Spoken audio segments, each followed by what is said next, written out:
নমস্কার। আজকে কুম্ভ রাশিকে নিয়ে বলবো। কুম্ভ রাশির ক্ষেত্রে শুক্রদেবের উদয় অবস্থা কিরকম প্রভাব দিবে এই কুম্ভ রাশির ক্ষেত্রে। তো যাই হোক, অনুষ্ঠানটি শুরু করার আগে সবার প্রথম বলি, এটা গ্রহের গোচর এবং চন্দ্ররাশি অনুসারে বলা হচ্ছে, কারো কোনো রকম ব্যক্তিগত পুষ্টিদের আলোচনা নয়। যদি অনুষ্ঠানটি ভালো লাগে তাহলে লাইক শেয়ার কমেন্ট অবশ্যই করবেন, তার সাথে সাবস্ক্রাইব করবেন। শুক্র হচ্ছে কুম্ভ রাশির ক্ষেত্রে কারক গ্রহ। কারক গ্রহই শুক্র। সুখের ঘর এবং তার সাথে ভাগ্যের ঘরের অধিপতি দ্বাদশ ঘরে অবস্থান করছিল। দ্বাদশ ঘরে শুক্রের অবস্থানকে কামধেনু গায়ে বলে দেয়, মানে এত সুন্দর পজিশন। কিন্তু এতদিন অস্ত অবস্থায় ছিল। 12ই ডিসেম্বর শুক্র ছিল অস্ত, এবার 31শে জানুয়ারিতে হচ্ছে অস্ত থেকে উদয়। এতদিন অস্ত থাকার পর উদয় হচ্ছে, তো স্বাভাবিকভাবে একটা বিশেষভাবে প্রভাব পড়বে। এবং তার সাথে গ্রহদের যে অবস্থান সাড়ে সাথে চলছে, কিন্তু গ্রহদের যে অবস্থান এবং তার যে নক্ষত্রগত অবস্থান, যেমন শনি রাশির অধিপতি নিজের নক্ষত্রে চলে আসলো, উত্তরা ভাদ্রপদ নক্ষত্রে। এবং তার সাথে দেবগুরু বৃহস্পতির অবস্থান তো খুবই ভালো, মানে এটাই একটা সঞ্জীবনীর কাজ করেছে। দেবগুরু বৃহস্পতির অবস্থান পঞ্চম ঘরে, দেবগুরু বৃহস্পতির অবস্থান।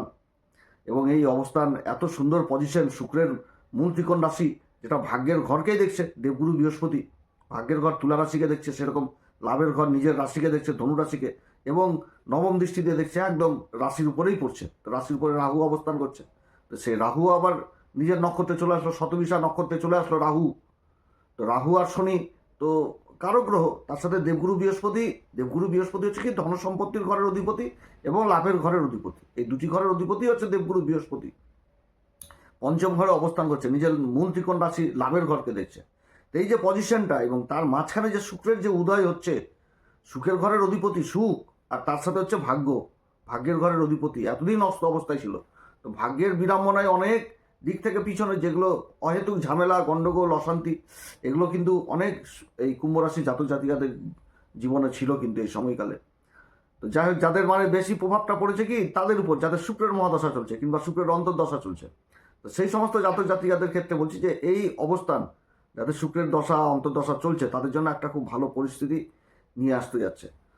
তো কুম্ভ রাশির ক্ষেত্রে দ্বাদশ ঘরে শুক্রের অবস্থান, শুক্র সূর্যের সাথে অবস্থান করছে, মঙ্গলের সাথে অবস্থান করছে, বুধের সাথে অবস্থান করছে। এবং শুক্র এই যে উদয় হচ্ছে, এটা কিন্তু হচ্ছে হচ্ছে ওই মঙ্গলের নক্ষত্র ধনিষ্ঠা নক্ষত্রে কিন্তু শুক্র উদয় হচ্ছে।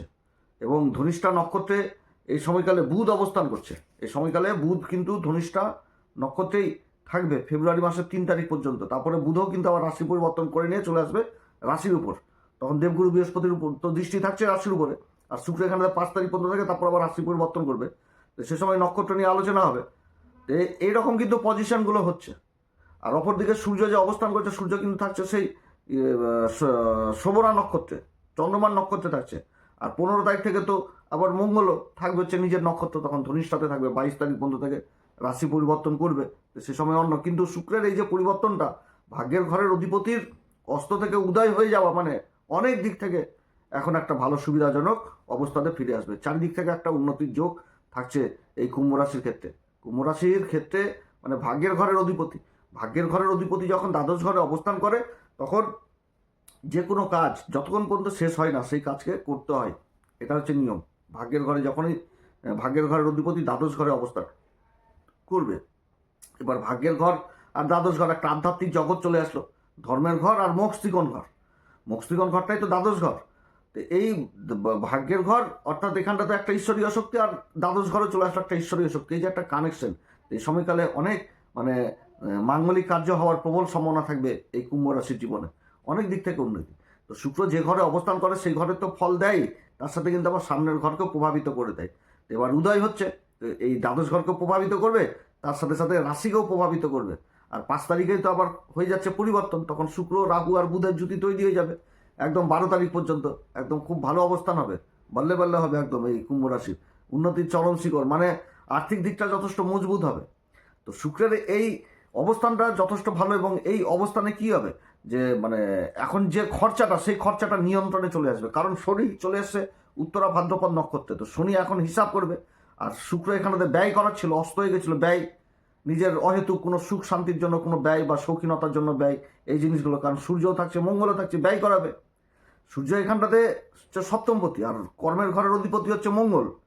তো কর্মের ঘরের অধিপতিও মঙ্গল, আবার তৃতীয় ঘরের অধিপতিও হচ্ছে মঙ্গল। তো যোগাযোগ ব্যবস্থা হ্যান ত্যান এগুলোর দিক থেকে খরচাপাতি, যাত্রার দিক থেকে যে খরচাপাতি, অহেতুক খরচাপাতি যেগুলো বৃদ্ধি হচ্ছিল, নিরন্তর যাত্রা, মানে ভাগ্যের সঙ্গ না পাওয়া এক কথায়, যে যাচ্ছি তারপরে যে কাজের একটা সম্বন্ধ হলো বা সম্পর্ক হলো, সেই জিনিসটা কিন্তু হয়তো খরচাপাতির এখন কিন্তু সেই একটা লিমিটেড চলে আসবে। আর তার মধ্যে শনি চলে আসছে উত্তরা ভাদ্রপদ মানে ক্যালকুলেট, অতএব হিসাবের জায়গাটা কিন্তু যথেষ্ট ভালো হচ্ছে। অহেতুক খরচাপাতি এখন কিন্তু জীবনে কমবে, ব্যয় জিনিসটাকে বুঝতে পারবে যে হিসাব করে চলতে হবে এই জিনিসটা। আর যারা অনলাইন ব্যবসা এগুলোর সাথে যুক্ত রয়েছেন, বিদেশ সংক্রান্ত কাজের সাথে যুক্ত রয়েছেন, সেই কাজগুলো ভালো হবে। বা বিদেশি কোনো প্রজেক্টের কাজের আশায় ছিলেন, যে নিজের দক্ষতা দিয়েও সেই জিনিসটা পাচ্ছিলেন না, যে আপনার মধ্যে কি প্রতিভা কি গুণ রয়েছে সেটা আপনার উপরের অফিসার বা আপনার ঊর্ধ্বতর কোনো অফিসার বুঝতে পারছিলেন না, বা বসের দৃষ্টিগোচর হচ্ছিল না। যেমন কোনো বিদেশি কোম্পানি বা নিজের বাড়িঘর ছেড়ে বাইরে হয়তো কাজ করছেন, যে অফিসে কাজ করছেন সেখানকার বস হয়তো আপনাকে বুঝার চেষ্টাই করছে না যে আপনার মধ্যে কি গুণ কি প্রতিভা রয়েছে। তো সেই জিনিসগুলো এখন উঠে আসবে এবং দৃষ্টিগোচর হবে, এবং কোনো সাহায্যের হাত পেয়ে যাওয়া বা সাহায্য পেয়ে যাওয়া নিজের কর্মক্ষেত্রে, এই জিনিসটা কিন্তু বুঝাচ্ছে কুম্ভ রাশির ক্ষেত্রে। যে যারা বাইরে কাজকর্ম করছেন দেশের মাটি ছেড়ে, তো সেই জিনিসটা কিন্তু উঠে আসছে তাদের ক্ষেত্রে, যে ওইখানটাতে কোনো একটা কোম্পানিতে কাজ করছেন, সেখানটাতে হয়তো কোনো কোম্পানির বস যে আপনাকে পাত্তাই দিচ্ছে না।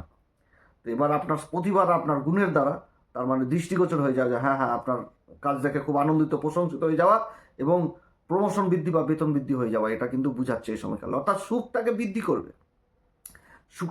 করবে, বিদেশের মাটিতে থেকে সুখ বৃদ্ধি হয়ে যাবে, এই দিক থেকে সুখ বৃদ্ধি হয়ে যাবে, মানসিক শান্তিটাও ফিরে আসবে, ঘুমটা যথেষ্ট ভালো হবে, শান্তি মনের মধ্যে যদি শান্তি ফিরে আসে তাহলে ঘুমটুম যথেষ্ট হবে, বিদেশ যাত্রার সুযোগ হবে। যারা বিদেশে যাওয়ার চেষ্টা করছেন, বিদেশে কর্মলাভের জন্য সেই জায়গাগুলো ভালো দেখাচ্ছে, যে কর্মসূত্রে বিদেশ যাত্রা হবে। তবে যেহেতু শুক্র হচ্ছে ভাগ্যের ঘরের অধিপতি, ভাগ্যের ঘরটা ঈশ্বরীয় শক্তি, আর দ্বাদশ ঘরটায় গেছে আধ্যাত্মিক জগৎ, তো যারা মেডিটেশন বা ধ্যান সাধনার মধ্যে রয়েছেন তাদের জন্য আবার যথেষ্ট ভালো, আধ্যাত্মিকের দিকে মন ছুটে যাবে, আধ্যাত্মিক জিনিসটা বেশি করে হবে। আর যারা ভোগ বিলাসিতায় এতদিন ধরে একটু নিজের নজর মানে অন্যরকম ছিল, ভালো থাকা খাওয়া দাওয়া এগুলো জিনিস, বা যেটা আর্টিফিশিয়াল যেগুলোর দিকে মানুষের একদিকে বলতে গেলে কি নজর যেগুলোর দিকে চাই, যে রূপকথার জগৎ, সেগুলোর দিক থেকে এখন বাস্তববাদী জিনিসটা হয়ে যাওয়া, যে বাস্তবে কি জিনিস সেই জিনিসগুলোকে মেনে নেওয়া বা সেই পথে হেঁটে যাওয়া, এটাও কিন্তু বুঝাচ্ছে। এবং তার সাথে কি স্থায়িত্ব জিনিসটা নিয়ে আসবে, আর দায়িত্ববোধ জিনিসটা নিয়ে আসবে, যে দায়িত্ব কি রয়েছে, নিজের দায়িত্ব কর্তব্য এগুলো জিনিসও কিন্তু থাকছে, এগুলো জিনিস থাকছে। আর সূর্যের সাথে অবস্থান করছে, মঙ্গলের সাথে অবস্থান করছে, নিজের কর্মক্ষেত্রেও কিন্তু আবার সাবধান বিশেষভাবে, সেটাও কিন্তু বুঝাচ্ছে সময়কালে, যে বিপরীত লিঙ্গের প্রতি বিশেষ আকর্ষণ এগুলোও কিন্তু থাকছে। অতএব নিজের চরিত্রের দিক থেকে যথেষ্ট খেয়াল রাখতে হবে, না তো কিন্তু দ্বাদশ ঘর আবার অন্যরকমও ট্রিটমেন্ট হয়ে যায়। তো যেটা কুম্ভ রাশির ক্ষেত্রে এটা তো হচ্ছে ব্যয়ের ঘর, কিন্তু এখানটাতে শুক্র হচ্ছে কারক হয়ে যাচ্ছে, আবার ব্যয়ের ঘর দ্বাদশ ঘরে শুক্র কারক হয়ে যাচ্ছে, তো খরচাপাতিও করে দিবে নিজের সুখ, বা উল্টাপাল্টা ডিসিশন নিয়ে চললে জীবনে এগুলো তো বদনাম নিয়ে চলে আসার প্রবল সম্ভাবনা থাকবে, এগুলো দিক কিন্তু বিশেষভাবে সাবধান। এবং তার সাথে কিন্তু আবার কি সন্দেহ জিনিসটাও নিয়ে আসবে, সন্দেহ করাবে, যেহেতু সূর্য আছে মঙ্গল রয়েছে, মঙ্গল চলে আসছে, এই জিনিসগুলো করাবে। হ্যাঁ, তবে এই সময়কালে যারা গান বাজনা নৃত্য চিত্র এই সমস্ত কাজ, বা যারা এই সমস্ত কাজের সাথে পরোক্ষ বা প্রত্যক্ষভাবে জড়িয়ে রয়েছেন, যে কোনো ইনস্ট্রুমেন্টের যন্ত্রপাতির কাজেই যুক্ত রয়েছেন, তাদের জন্য আবার যথেষ্ট ভালো, কারণ ধনিষ্ঠা নক্ষত্র পেয়ে যাচ্ছে, গান বাজনা নৃত্য চিত্র সঙ্গীত এই সমস্ত কাজে বিশেষভাবে একটা মানে ভালো উন্নতির জায়গা উঠে আসছে। সোশ্যাল মিডিয়াতে যারা অ্যাক্টিভ রয়েছেন, মিডিয়া সেক্টরে যারা যুক্ত রয়েছেন, তাদের জন্য যথেষ্ট ভালো হতে যাচ্ছে, তাদের জন্য যথেষ্ট ভালো। কথাবাচক হিসাবে যারা কাজকর্ম করছেন সেই জায়গাগুলো যথেষ্ট ভালো উঠে আসছে এই সময়কালে। তবে যে কোনো কাজ করতে গেলে অবশ্যই হিসাব করে চলতে হবে, ডিসিশন ঠান্ডা মাথায় নিতে হবে, কারণ শনি তো আবার উত্তরা ভাদ্রপদ নক্ষত্রে থাকছে, আর শুক্র তো শনির রাশিতেই নিজের মিত্র রাশিতে অবস্থান করছে, সুখের ঘর এবং ভাগ্যের ঘরের অধিপতি হয়ে। অর্থাৎ হিসাব করে কিন্তু যথেষ্ট চলতে হবে, হিসাব করে চলতে হবে। দূরযাত্রা যারা ভ্রমণ সংক্রান্ত কাজের সাথে যুক্ত রয়েছেন তাদের জন্য যথেষ্ট ভালো অবস্থান। শুক্রের উদয় হয়ে যাওয়া মানে এই সময়কালে যারা কোনো সরকারি কাজ বা প্রশাসনের দিক থেকে ফেঁসে গেছিলেন, সেই কাজগুলোও কিন্তু উদ্ধার হয়ে যাওয়ার প্রবল সম্ভাবনা থাকছে, বা প্রশাসনিক কোনো কাজ যেটা জীবনে আটকে গেছিল সেই কাজেও কিন্তু সফলতা, এই জিনিসটা কিন্তু আসছে এই সময়। যে সরকারি কাজে হয়তো কেউ বাইরেই গেছে, বা সরকারি হোক বা বেসরকারি কাজে দেশের বাইরে গেছে, সেখানটাতে প্রসিদ্ধি লাভ করে যাওয়া, সেগুলো বোঝাচ্ছে। বিদেশি কোনো টেন্ডার এগুলো পেয়ে যাওয়ার সম্ভাবনা থাকছে। তবে কোনো মানে এই সময়কালে নিজের গোপন জিনিসটা, সেই জিনিসটাকে গোপনেই রাখা বিশেষ ভাবা উচিত, যে কারোর সাথে শেয়ার করা এই জিনিসগুলো কিন্তু করলে অসুবিধায় পড়তে হবে, কারণ মঙ্গল থাকছে এবং তার সাথে কিন্তু থাকছে হচ্ছে সূর্য থাকছে। তো সূর্য আর শুক্রের জুতি তো ভালোর জুতি না, এই জুতিটা ডিস্টার্ব করে দেয়, তো এই জন্য কিন্তু বিশেষভাবে সাবধান, সুখটাকে জ্বালিয়ে দেয় এক কথায় বলতে গেলে।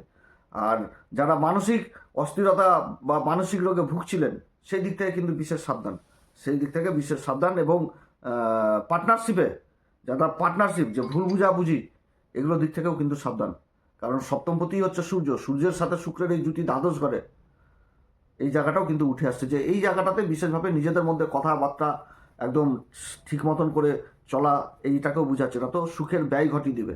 যে সাংসারিক জীবনে যে একটা মানে যে জিনিসটা হয় আর কি, গণ্ডগোল অশান্তি এগুলোর দিক থেকেও কিন্তু এই যে উদয় হচ্ছে, এই সময়কালটাও কিন্তু একটু দেখে শুনে চলতে হবে। কারণ সূর্য আর এই মঙ্গল এই শুক্রের সাথে অবস্থান করলে কিন্তু প্রশাসনিক যে জিনিসগুলো সেই জায়গাগুলো কিন্তু এখন উঠে আসবে। অতএব এটাকে ঠান্ডা মাথায় ভালো মতন করে মিউচুয়ালের দিকে যেতে হবে। তো যাই হোক, এই সময়কালে কোন উপাচার করবে? এই সময়কালে অবশ্যই হনুমান চল্লিশা, বজরংবান, শ্রীরাম সীতা প্রণাম মন্ত্র সহকারে পাঠ করবেন, সূর্যদেবকে অর্ঘ্য দিবেন, পিতামাতার আশীর্বাদ নেবেন, গাই গরুকে সবুজ জাতীয় খাবার খাওয়াবেন এবং তার সাথে মা ভগবতী মাকে লাল পুষ্প অর্পণ করবেন। দেখবেন শুক্র যথেষ্ট ভালো প্রভাব দিবে। তো যাই হোক, অনুষ্ঠানটি যদি ভালো লাগে তাহলে অবশ্যই লাইক শেয়ার কমেন্ট অবশ্যই করবেন। শুক্রদেব উদয় হচ্ছে, যার জন্য এই ভিডিওটি তৈরি করলাম। এরপর তো শুক্রের পরিবর্তন নিয়ে বলবো, যেটা নক্ষত্র প্রত্যেকটা নক্ষত্রকে ধরে ধরে বলবো যে ধনিষ্ঠা, তারপরে হচ্ছে শতবিশা, পূর্বা ভাদ্রপদ কীরকম প্রভাব পড়বে এগুলো তুলে ধরবো। আপনারা সবাই ভালো থাকেন। নমস্কার, ধন্যবাদ।